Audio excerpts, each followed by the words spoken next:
Class 10-এর geography chapter 2 হলো বায়ুমণ্ডল। তোমরা সবাই মন দিয়ে শোনো আর লেখো, আর সবাই লাইক অ্যান্ড সাবস্ক্রাইবটা তাড়াতাড়ি দিয়ে দাও।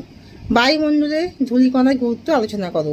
বায়ুমণ্ডলে ধূলিকণার গুরুত্বের কারণগুলি হলো ভাসমান ধূলিকণাকে কেন্দ্র করে জলীয় বাষ্প ঘনীভূত হয় এবং তার ফলে মেঘ, কুয়াশা, তুহিন, বৃষ্টিপাতের প্রভৃতির সৃষ্টি হয়।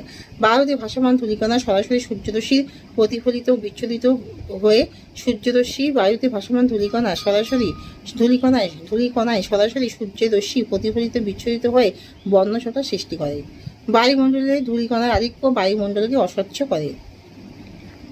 টোপোপজ কি? টোপোপজ হলো টোপোপজ কথাটি আক্ষরিক অর্থ স্তম্ভ, যে স্তর ট্রপোস্ফিয়ার স্ট্র্যাটোস্ফিয়ারের মধ্যবর্তী 2 থেকে 3 কিলোমিটার বিস্তৃত অঞ্চলে বায়ু প্রবাহ উষ্ণতার পরিবর্তন তেমন হয় না, একে টোপোপজ বলে।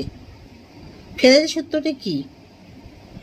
পৃথিবীর আবর্তনজনিত বলের প্রভাবে বায়ু সরাসরি উচ্চচাপ থেকে নিম্নচাপের দিকে প্রবাহিত হতে পারে না, ফলে বায়ু উত্তর গোলার্ধে ডান থেকে দক্ষিণ গোলার্ধে বাম থেকে বেগে প্রবাহিত হয়। বায়ু প্রবাহের দিক সংক্রান্ত নিয়মটি বিজ্ঞানী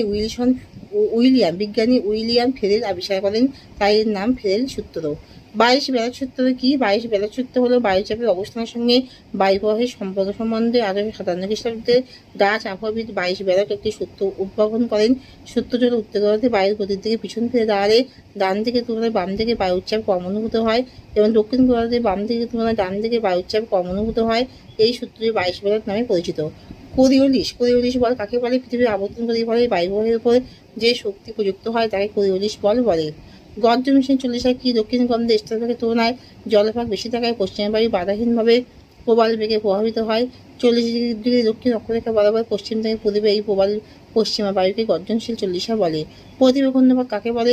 হিমমণ্ডল বা নাতিশীতোষ্ণ মণ্ডলে কোনো স্থান অধিক শীতলতার জন্য প্রবাল উচ্চচাপে, কোনো স্থানে অধিক শীতলতার জন্য প্রবাল উচ্চচাপের সৃষ্টি হলে তখন উচ্চচাপ অঞ্চল থেকে শুষ্ক শীতল বায়ু কুণ্ডলী আকারে ছড়িয়ে পড়ে, একে প্রতিভ ঘূর্ণিপাক বলে।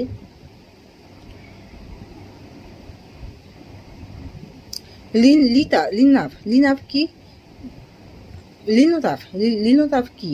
যে তাপ পদার্থের উষ্ণতার পরিবর্তন না ঘটিয়ে পদার্থের অবস্থা পরিবর্তন করে তাকেই বলা হয় লিনোতাপ। চরম আর্দ্রতা কাকে বলে? কোনো নির্দিষ্ট উষ্ণতায় নির্দিষ্ট আয়তনের বায়ুতে যে পরিমাণ জলীয় বাষ্প বর্তমান তাকে ওই বায়ু চরম আর্দ্রতা বলে।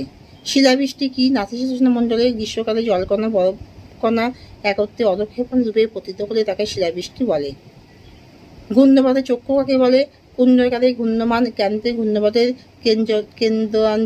কেন্দ্রাঞ্চলটিতে বায়ু শান্ত থাকে এবং ঘূর্ণিপাতের উপরিভাগ পর্যন্ত শান্ত বায়ুর একটি স্তম্ভ রচিত হয়, একে ঘূর্ণিপাতের চক্ষু বলে।